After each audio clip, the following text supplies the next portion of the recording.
strong.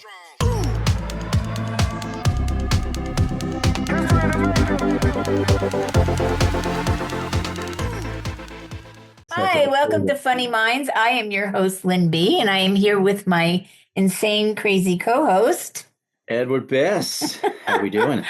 And today we have on a comedian, we have on a TV personality, and it's very wild, some of the people that he worked with, and an author. He's Mr. Muscle himself, who wrote a book, Finding Your Funny Muscle. And I don't think I want to touch that right now. I think we're going to leave that to the side. She said touch that. No. There's many ways you can take that now.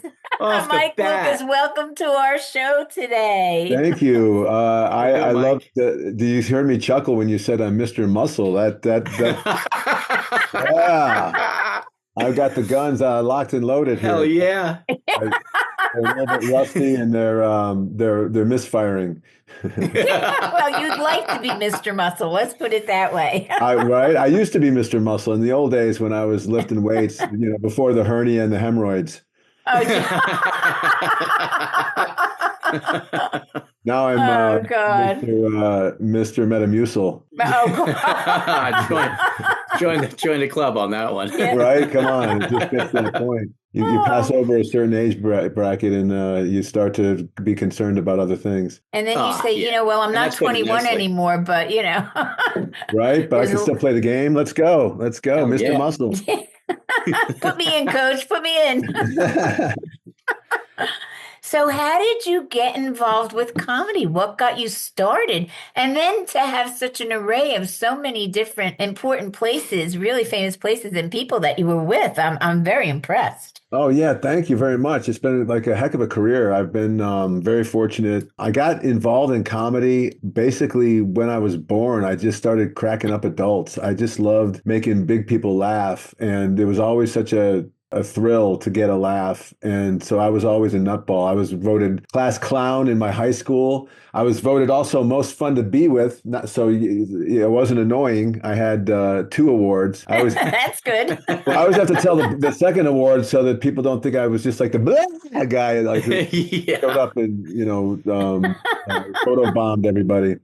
But then my entry into comedy is kind of interesting. I didn't think I was going to be a comedian. I tried a little bit of comedy when I was in high school, and my mom said I was too dirty, so I just kind of quit. And then we have to listen to mom. Well, my mom, it's funny how my mom's become part of my act now, but she had to be careful about what she warned me against. But yeah. So I went to college for management information systems with a minor in computer programming, and I graduated with honors. So my whole thought was I was going to get into the corporate world, and I got a job at AT&T.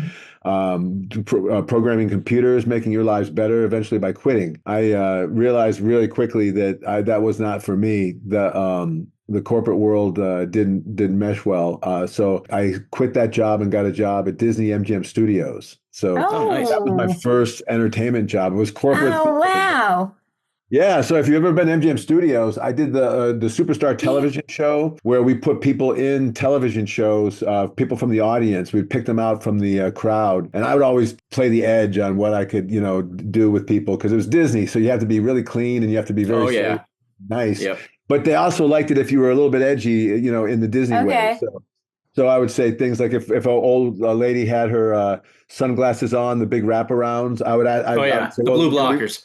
I'd say she's a welder that's working on the theme park, and I'd interview her as if she's one of the welders. So people would just get a kick out of the sort of the way I would push the edge a little bit. But it wasn't anything like what I do as a stand-up. But still, it was a start to be on a microphone. And then during the nighttime, I would go around Florida and I would perform at the stand-up comedy clubs, and I would slowly develop my act. And so that got me to eventually quit that job and go on the road. And then I've actually made my office in my old bedroom in my parents' house, and I just put a phone in there and shut the ringer off. And in the old days, back when you had to use a physical phone, before cell phones, you had to have an answering machine. So this is back in the last century. So this is way back. Did you have the answering machine with like a really bad 80s love song on it? Right. I You used to had make the up my Pay the own. rent, but you can book me, and I will be heaven sent. Yeah. I can't remember what I had as my answering machine, but it was probably something lame. But then I moved to Chicago, and that's when everything started happening for me. I got into Second City. I began working with them, touring with them. And then I was on TV. I was on The Tonight Show a couple times, and I was on Conan O'Brien a couple times. And I got my own television show on A&E called The Straight Dope. We did a season of that. It was sort of like weird questions that were asked of it used to be a news article, a weekly news article in the Freebie there in Chicago. So they turned that into a TV show, and I hosted it. And so it was things like does quicksand really work? Why do people walk across hot coals? And then this guy would answer in a real Tony smart. Robbins. What's that? Tony Roberts. Yeah, Tony Roberts would do that. Yeah. And so they had me actually walk across hot coals. And what I didn't realize was that my sweaty feet would attract the coals and have them stick on my foot. Oh. So I burned my foot on it wasn't live TV. We were all obviously we were taping, but we used it because it was funny, because it was just like, oh my God. Put him out, he's on fire. Right. Yeah. And I thought the reason why it's possible to walk across hot coals that scientifically is because of something called the sizzle effect. And that's when there is a layer of moisture on your skin that allows for that heat to dissipate quickly if you're moving across it fast. But because I had too much sizzle effect, it stuck the coals to my foot. So that was a little bit of olive oil on your feet. A little too much sizzle. Like, Mike smells really good. Is he mid-rare? Right. What's going on? Drop and roll. Flipped over rare. Yeah. And it was a fun show to do, but it was funny because we were very new in how we were approaching our video. We had me as the host, and then there was a little tiny version of me at the small part of the screen that we would do in blue screen. Back then it was blue screen. And so I would turn out to be like this little blue guy that would comment on the host. So I was having conversations with myself, and it was a really funny way to do it. The little guy would, if we were like, can man live on bread alone? Well, the little guy would take a big loaf of bread, open up his mouth real wide, and shove it in his mouth. And it would just be stuff like that. And A&E was like, that's too weird for us. We don't do that kind of stuff. Oh no. Are you serious? Enough, like 1 or 2 seasons later, that's all they had on their network. So we were a little bit too early in our innovations. Okay. I was talking before you even came on, Mike. We were talking about Second City. And, I had to school her on how much has gone on, how long Second City's been around, how much incredible amount of talent has come through there. It's basically a training ground for Saturday Night Live and other sketch shows. And that's where Tina Fey and Rachel Dratch. I trained with them. Yep. And that's amazing. Jason That's really amazing. I've seen in there as well. Yeah, Jason was my roommate. He was when we was your roommate did stage in Vegas, and we were at the Flamingo there, and we were living in these corporate apartments next to the Flamingo. And Jason and I and Kay Cannon, who is also she's a big name now too. And so the three of us were in those two were dating, and so they had one room, and then I had one room. Oh, that's cute. Right? So it was a three of us. And it was funny because Jason was great. Jason was so funny. And I tell a story in my book. We were new to this apartment complex. And so we noticed that in one of the areas, actually in about 3 or 4 of the areas, they would put up bulletins. And there would be these really innocuous bulletins that would be geared towards the Kirkman Hills apartment complex. So it would be things like bingo on Thursday night, Kirkman Hill apartment complex members only. Bring your bingo cards and get ready to gamble. Or it'd be like John Witherspoon, accountant, is going to come and talk about final resting, final expense. That's like insurance. Kirkman Hills. That's like a senior meeting, Right, and it was those kind of. We were laughing at these posts, and so we said, well, what if we put up our own posts and made it a little bit more interesting? And so we imitated their font and their stationery, and so we started putting up our own stuff. It's things like ever wanted to take on an NBA player? Tuesday, Dr. Julius Irving will be making an appearance to take on all comers. Kirkman Hills residents only. And then we would. What was the other one? Oh, we did like a day after day after day. We kept doing it. And, oh my God! Would you like to learn how to stunt drive? Well, only in the apartment complex parking garage on Monday mornings. Kirkman Hills residents only. We have bring your 100 horsepower golf cart. You can practice. What happens? What happens when you get a group of comedians together? Right, exactly. Well, yeah. So I stopped doing it after about three days, and Jason just kept doing it for about a week. And he would wake up at 3 a.m. in the morning. He would go to Kinko's and get these things made up. He was just writing one after the other. Oh my God. He got more and more ridiculous until finally the apartment complex manager actually contacted our stage manager, and she's like, I don't know who's doing this, but they've got to stop. It's causing all sorts of ruckus in our apartment complex. And that's finally when he stopped. But that was that's hilarious. So and I bet there were a lot of people that tried to show up for these things. I know. I want to stunt probably. I know, right? But Jason's come a long way, man. He's had a great career. It's really cool that you guys spent that time and worked together. He's a Kansas City boy. Okay? Is he doing okay? I haven't been following his career. Yeah, right. How could you not? He's a Kansas City boy, so he's we got the Chiefs, Kansas City Chiefs in common. He's become like a voice for the Chiefs. Like I bet you he knows. I bet you he's met him, Paul Rudd. Yeah, and Paul Rudd. Yeah. They're notorious Chiefs fans. I'm a Browns fan, so I'm. You're in hell. We have yet to taste the gravy of Super Bowl light. Yeah, we won the NFL championship, but we just never won the Super Bowl. So no one counts the ones that happened in the aught teens of the 1900s. But really. It's like watching a video. That didn't count back then. That wasn't real football. It wasn't real football. Well, in a way, you could argue that's true. Before it was all integrated, before everybody had a chance of playing, you could argue that was. But although the Browns won with Jim Brown, so what can you say? Well, that's true. That is true. So that was integrated. So they doubled down on Brown. Right? Brown, and then the owners were the Browns, and so it's been a real rough. I always say.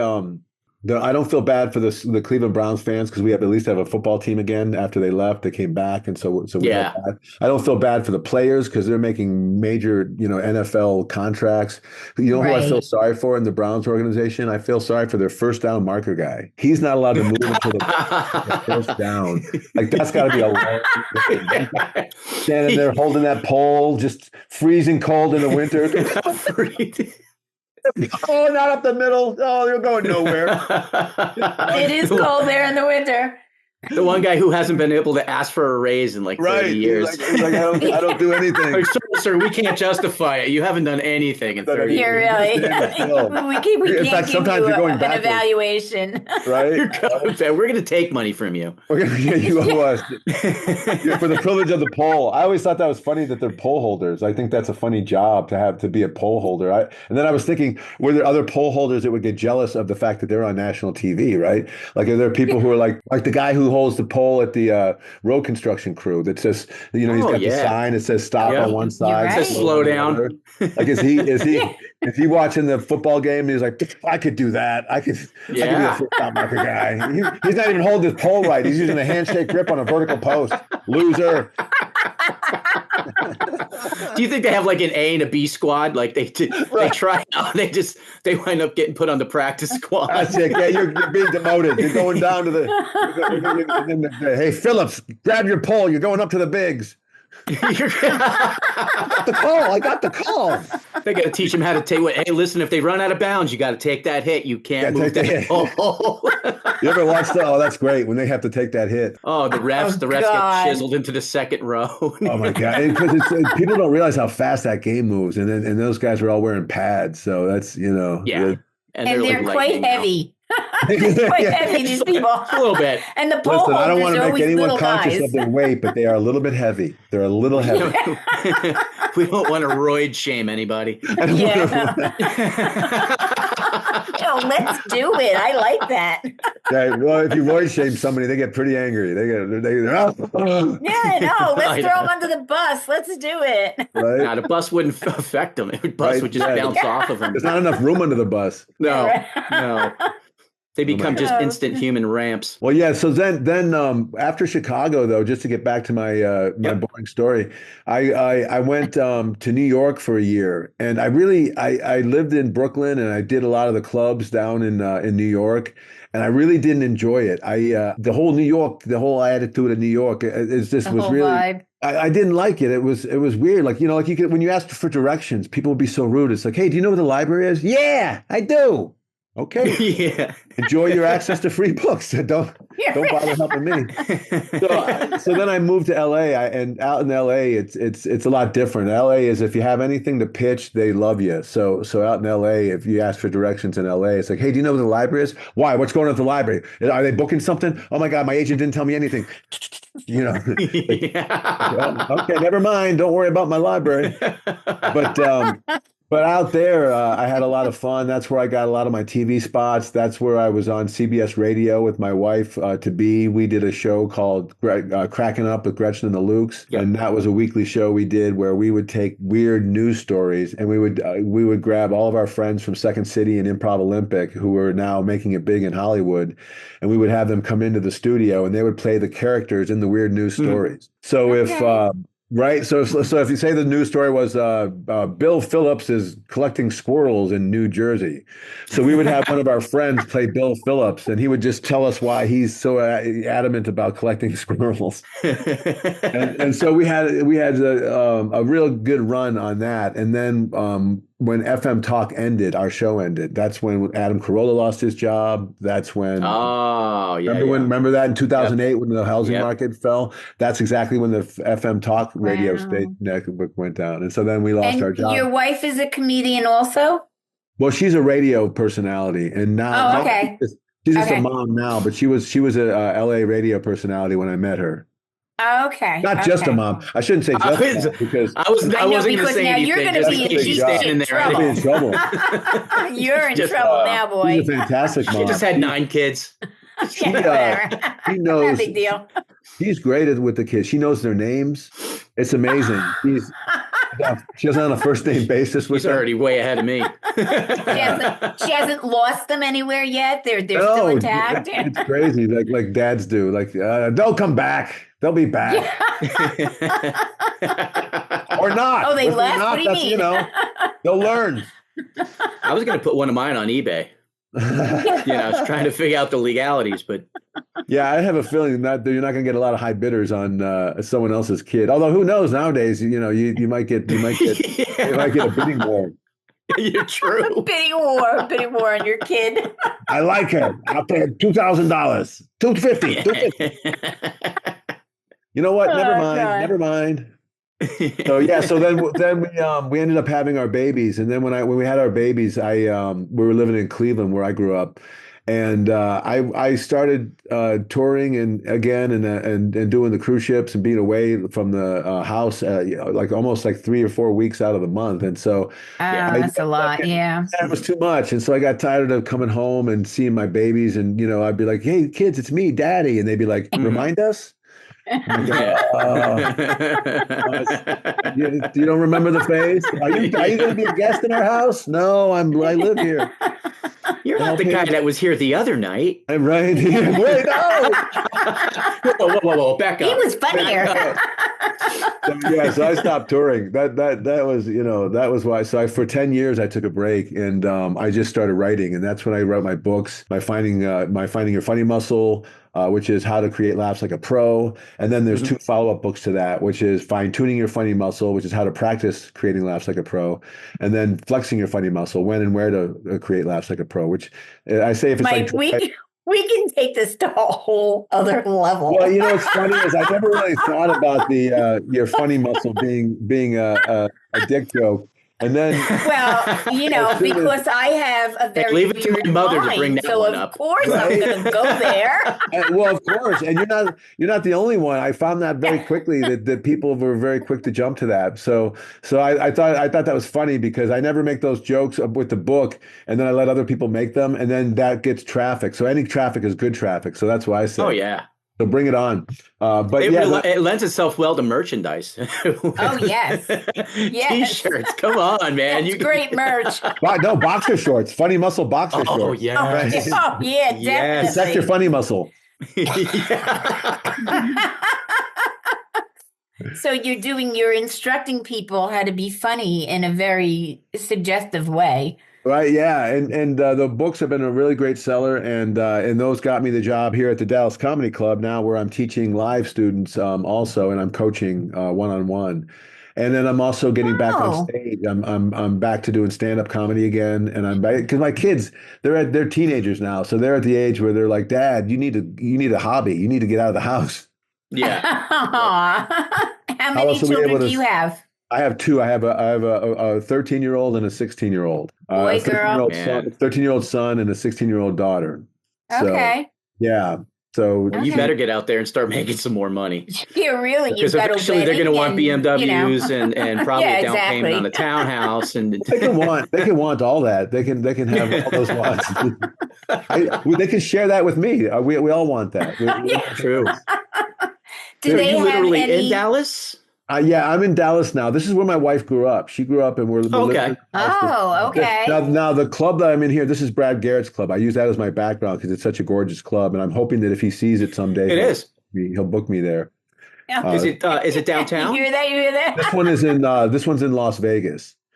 So okay. So he at Dallas Comedy Club. It's just multiple locations. No. Brad Garrett's comedy club is his own comedy club. The Dallas Comedy Club is in Deep Ellum, which is a historical neighborhood.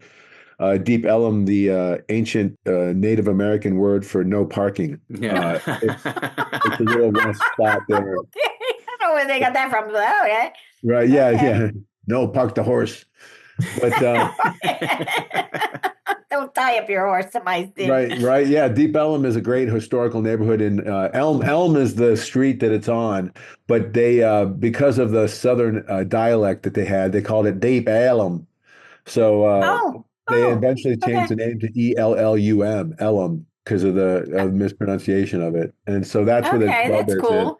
And it's a great comedy club. It's got stand-up comedy there. It's got improvisation. I'm actually on the house improv team. I use my Second City skills to help their improv there. I'm on the long form team, and I'm also doing stand-up there. So it's been quite a discovery. This has only been since last August. That's when I came back. I took off the rusty cleats and I put them back on, and it's.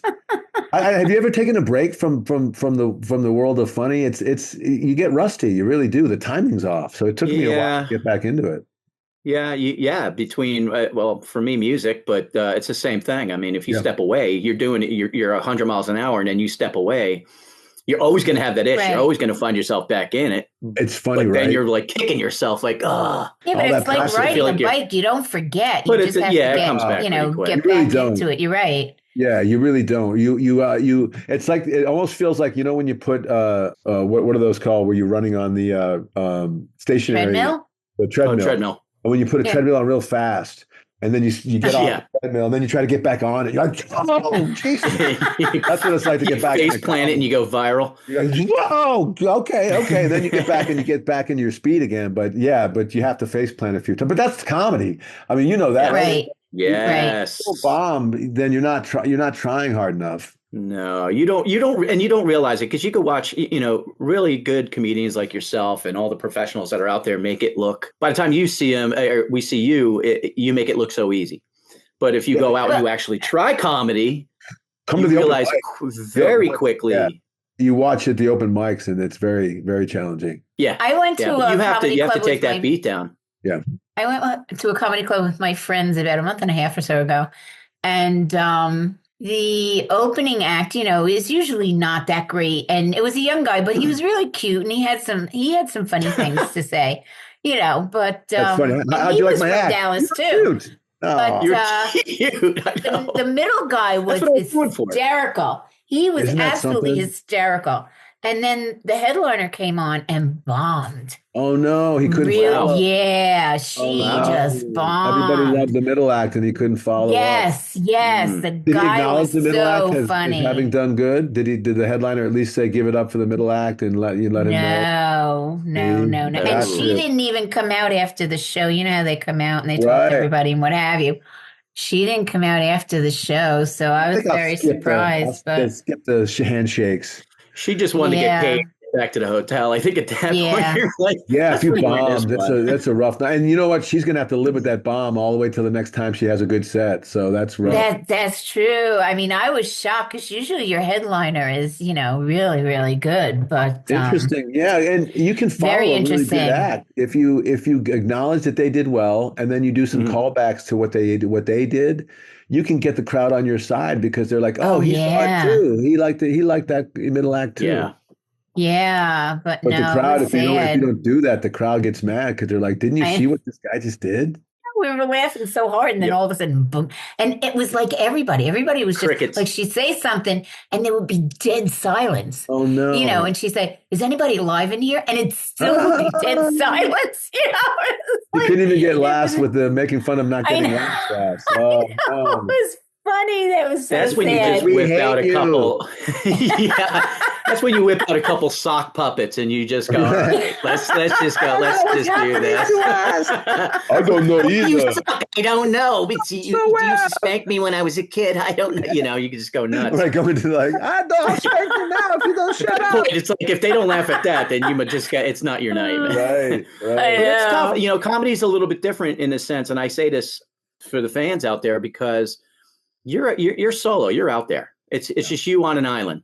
Whereas a musician typically has a band around them, and it's more of a team effort. And yeah, a band could go down in flames. A band could completely train wreck a song. But people are there to see the music. They're usually familiar with the music and they just roll right along with it. Comedy, they may never have seen you before. Right. They're not familiar with everything. Right. And but whenever you step away or whenever you bomb, you come back with a new perspective.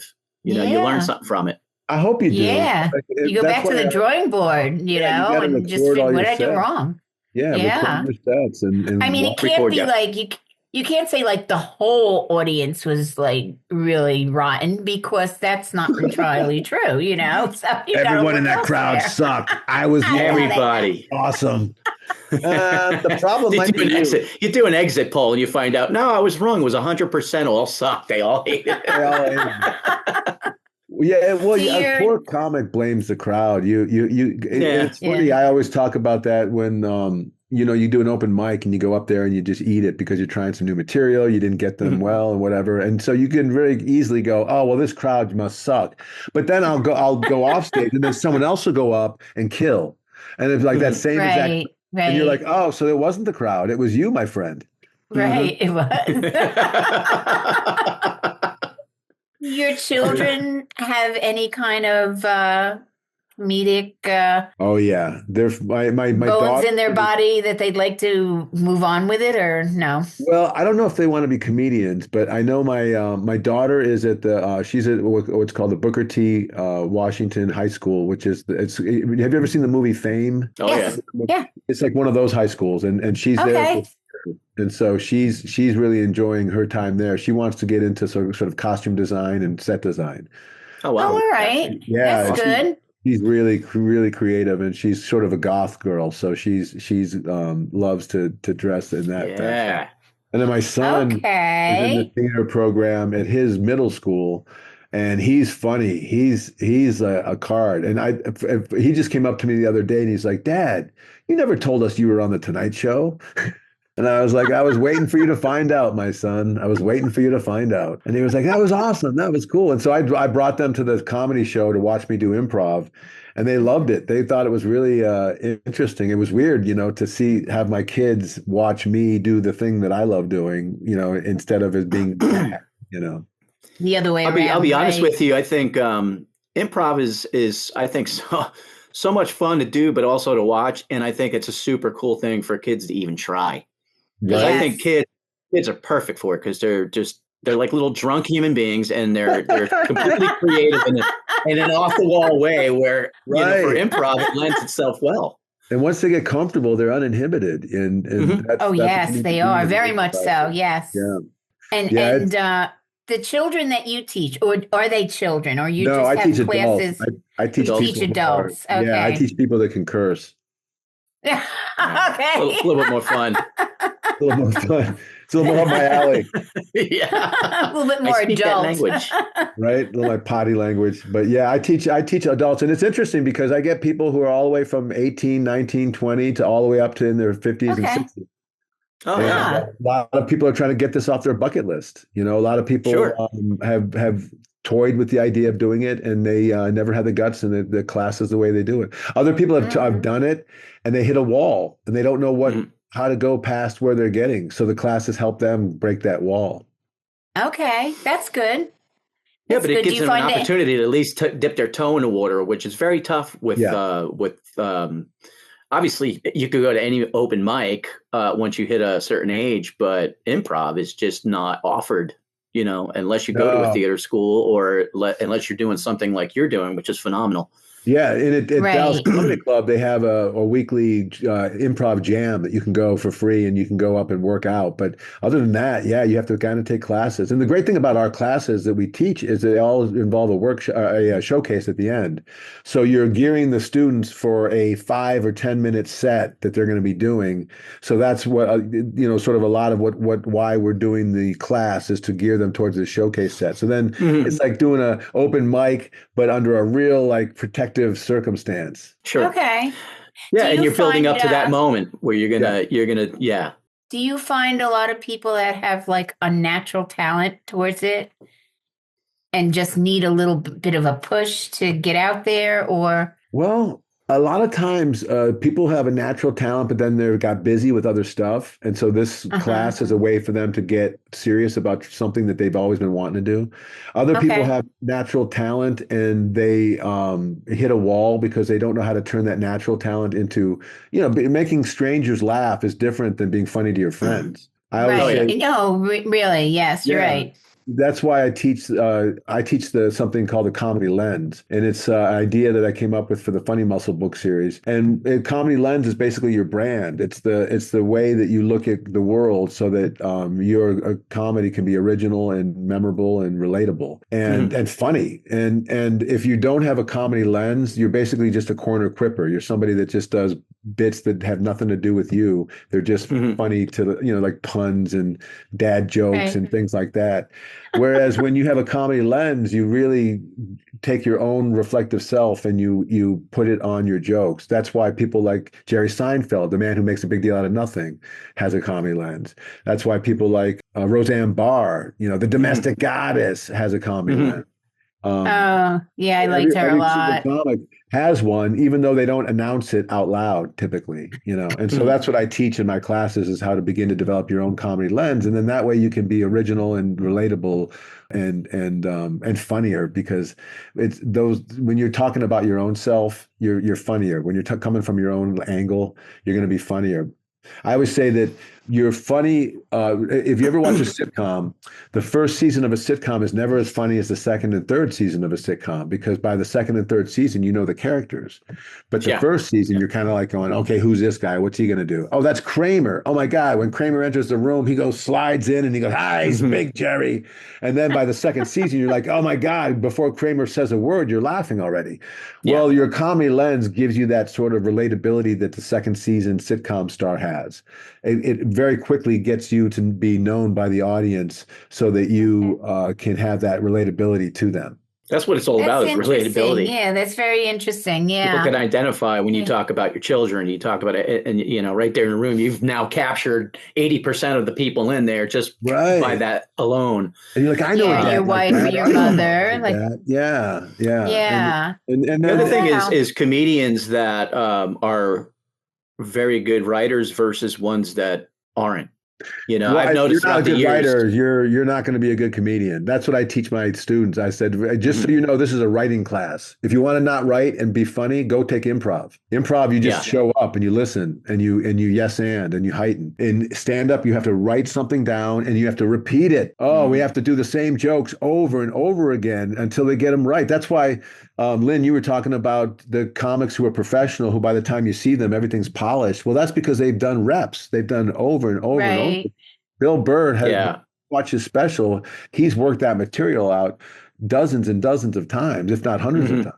And revamps it, you know, along the way for what works and what doesn't work. Too. And see because what he goes works back for you. and listens to it. He has people that listen to it and watch it and go, hey, you know what? Maybe try this or try that instead, you know, and they, you know, riff off of that. And it takes a lot of development. It takes time.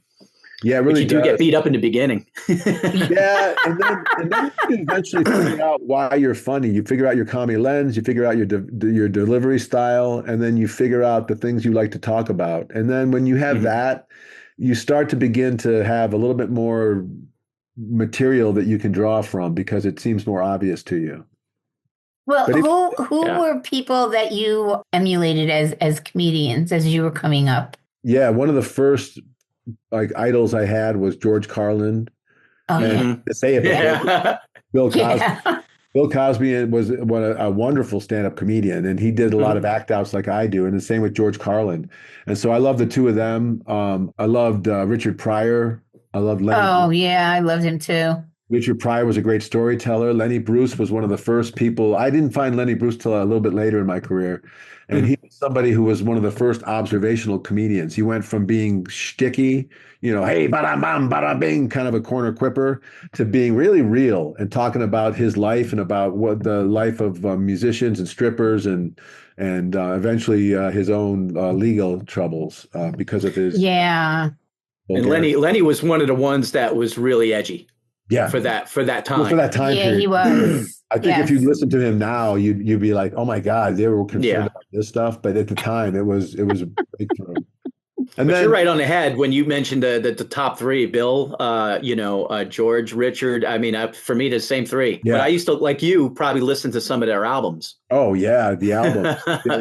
Bill's albums. It was crazy because you put an album on and then you close your eyes and you're in the club with them. I also listened to a lot of Bob Newhart. Bob Newhart did sort of stories where he would talk, do phone calls, and then he would do the one-sided phone calls, and it was just brilliant. And he would do all the live showcases, so you would hear the crowd. He was like a very calm person. Like, oh my God, so calm. He was like, really.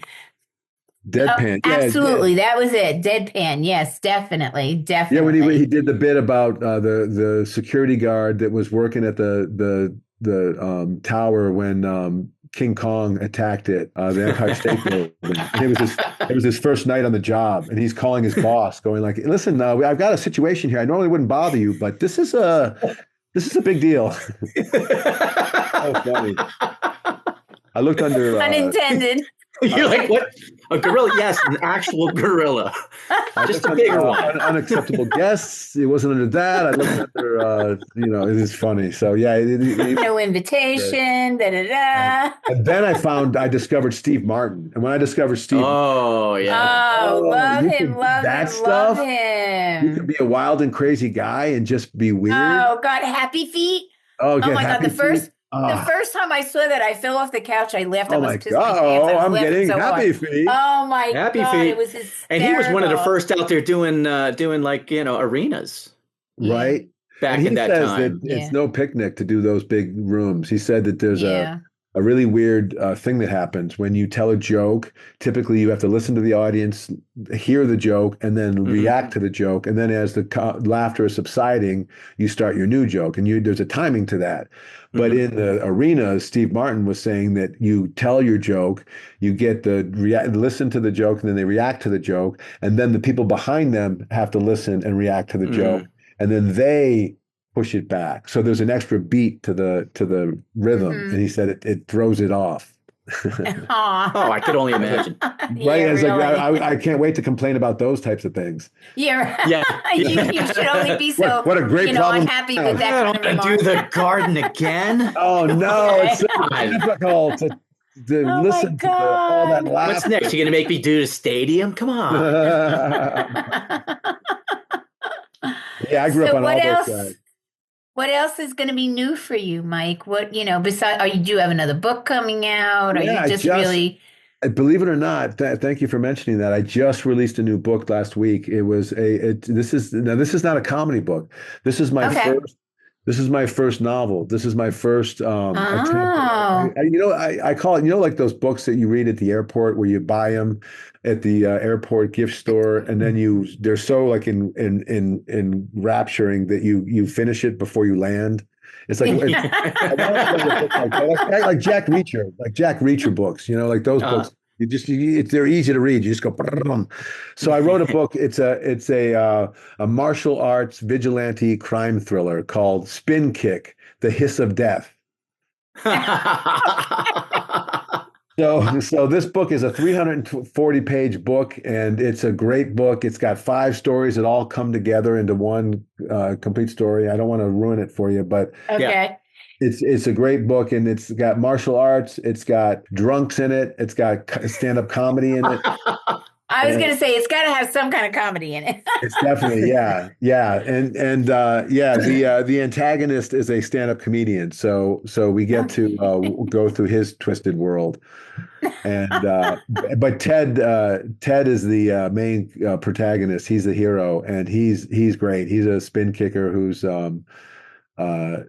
he doesn't put up with any crap. So, is there any illustration in it? No pictures, Sorry.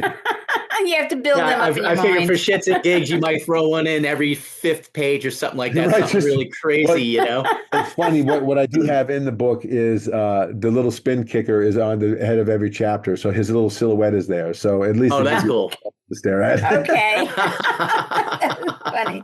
Just So a you have a reminder. new book that just came out, and you're teaching, and do you have like he's back on the any road too. show? Yeah, are you have any shows? Do you have a list of shows that You know what? I'm still banging the rust off my act. I have one. Okay. I don't even know the name of the club. It's in Arkansas that I'm doing with my friend Liz Mooney. We're going down there. She's going to open, and I'm going to middle, and then we're opening for a dry bar comic. So it's my first foray back onto the stage, and that'll be in April. And I've done some booking at the Dallas Comedy Club, and but I've mostly been teaching, and that's been the big thing. Is I've got a level 1 that I'm teaching right now, and a level 2 that's coming up in a couple of weeks. And I've just been really getting into helping these students out, and it's a real cool job, to be honest. Hell yeah! I mean, you sound very doing what you love to do. You're helping these kids along. And then I have this book. Along. This is my author copy of it, but this is The Business of Comedy. This is one I just wrote, and this is a great book. This is going to be a freebie that I'm giving out. If you give me your email address, I'll send you a copy of it. But it's 21 things every comedian should know about the business of stand-up comedy. And it's a great thing to have when you're starting out in the business. It's a lot of things you might know some parts of this, but truly it's got a lot of stuff. Like I just going through the contents. We talked about being a comedian, being a 5-tool player. Talking about the difference between comedy as an art and a comedy as a business, ways to attract a following, ways to actually get work. So there's a whole bunch of real practical tips in there to help newer comedians get adjusted. That's interesting. Yeah, that's interesting. Thanks. That's now, incredible. Do you have a website? I do. I have 2 websites. The Funny Muscle books have a website called funnymuscle.com, spelled just like Funny Muscle, FUNNYMUSCLE.com. And then my other stuff has a website called mike-lucas.com. So you spell Lucas with a K, Lukas. So it's mike-lukas.com. And so you can get to all my stuff there. I have a lot of blog articles. I'm a writer, so I write a lot of blog articles about stand-up. I write a lot of articles about life. I just wrote one about having been locked up in jail overnight for a couple of nights. I did one about a scam alert that I alert people to. I've done things about being sick and why it's a good thing. So yeah, so I try to make you laugh with my blogs too. Okay. Well, that sounds interesting. So, I appreciate you finding the time to be on Funny Minds today. You're really a funny guy. And when I saw you on LinkedIn, I'm like, well, let me talk to him. Let me see what he's like.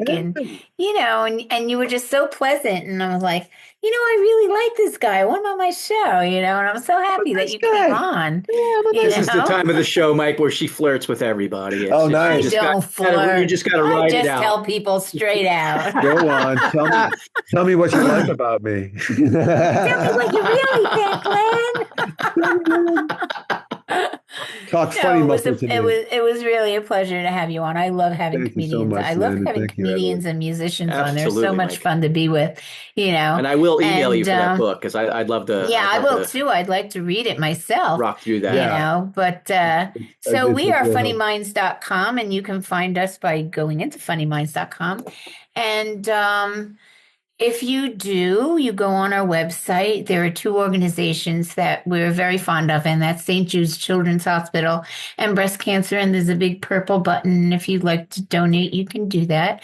And we have a lot of merch. So you'll see our QR code, and it will be on the episode when you watch this. And you can go in, and we have a lot of different things that you can buy. And I'm an author myself. So look at this. This is my book. Great cover. And if anybody, that's my eye. If anybody would like to purchase this book, you may go on Amazon or Kindle. And it's a fun book. It's fiction, but there's some truth to it. But anyhow, well, again, it's great to be an author, right? Oh, yeah. I loved it. Yes, I'm a self-published author, and I'd like to do some children's stuff. So we'll see what happens. I don't know. I never have any time anymore. Children's books are so much fun to do. Right. But again, Mike, thank you so much, and I wish you the best when you get back out there. Thank you so much. And I'll keep up on your schedule. Take a Mike, look. Mike, why don't you fly down here to Tampa, do Side Splitters? You know what? I've done Side Splitters before. I enjoy that club, and I have a friend who lives in Tampa, so that's. Well, now you got two. Right now, when I go there, you'll hear. Trust me, they'll blast my name out. That's the club. The first time I ever did stand up with Side Splitters. Oh, great! It's a great club. Amateur contest. I just grabbed the flyer. I said, "What the hell?" You know, gotta try it. Why not? Had a great time there, and it's a great club. They have a lot of good quality acts there, and I know since you play there, it's a good. Yep. It's a lot of fun. Yeah. It's a good town. Tampa's a great town. Tampa's a great town. I love Tampa. Yeah, Tampa's one of my all-time favorite cities. It's I love the water and I love the bay there. Clearwater, St. Pete, it's beautiful. Sarasota. It is beautiful. Absolutely beautiful. But yeah, get on down here. Okay, fine. I'll come. All right. Go visit him. He'll bring all his friends. Yeah, well, that's what? The key. I don't have any friends. He'll have a table of two just for you. No. by then you'll have another friend. Trust me. Yeah. You got it going on. Okay, Mike, thank you so much. It was a pleasure. I had a lot of fun with you, and good luck with everything that you do. Mike, and thank I'll you. keep watching. Thanks, you guys. Yeah, let me know when this comes out, and I'll share it with my socials.